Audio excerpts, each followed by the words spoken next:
So I came out of another coffee shop this morning, and a guy was challenging me on, we were having a discussion about, I was actually having a discussion about Jesus with somebody else, and this guy chimed in, and he said, I think Jesus was actually just a myth to begin with.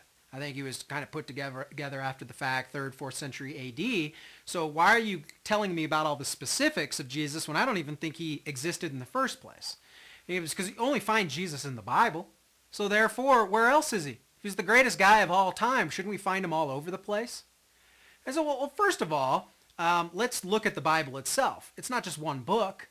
I mean, you had Matthew, Mark, Luke, John, Paul, Peter, James, and Jude all write separate ancient texts about this guy named Jesus. So first and foremost, let's look at the power of 8 separate guys, maybe 9, the author of Hebrews, that wrote about the man Jesus Christ.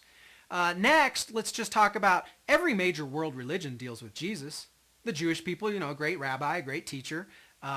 There's even a tradition in the Buddhist world as a Bhatna Giva, and in the Indian world or the Hindu world as a guru.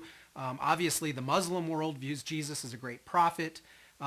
We'd separate the entire eras by BC, right, before Christ, and in the year of our Lord, A.D.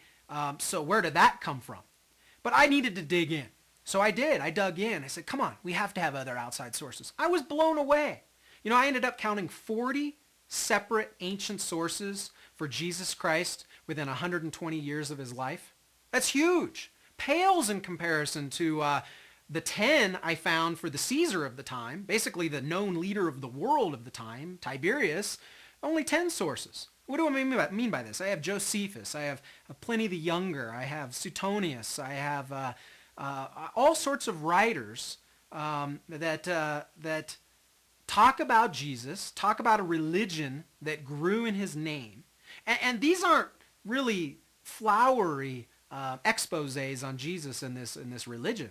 These are actually adverse witnesses in a sense. And what I mean by that is I'm a lawyer. So if you're going to get some great testimony on the stand, it's great when you have an adverse witness turn testimony for you. See, when you get an adverse witness to corroborate your story, that's sometimes the most powerful evidence you have. So when I've got, like Pliny asking, the Caesar, hey, how do I persecute these crazy Christians? I mean, what are the rules of engagement? At what point when they don't disclaim their religion, at one point that they don't proclaim their allegiance to Caesar, when do I get to kill them?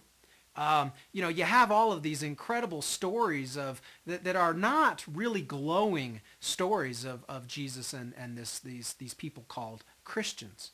And so anyway, my point here is that we have a huge amount of evidence for Jesus Christ outside of the biblical text.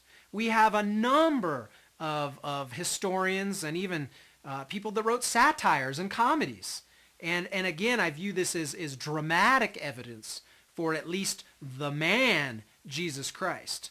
There is no myth or legend. There indeed was a great man, Jesus Christ. It's what you do next that ultimately really matters. It's what you do with this man, Jesus Christ, that will ultimately mean everything.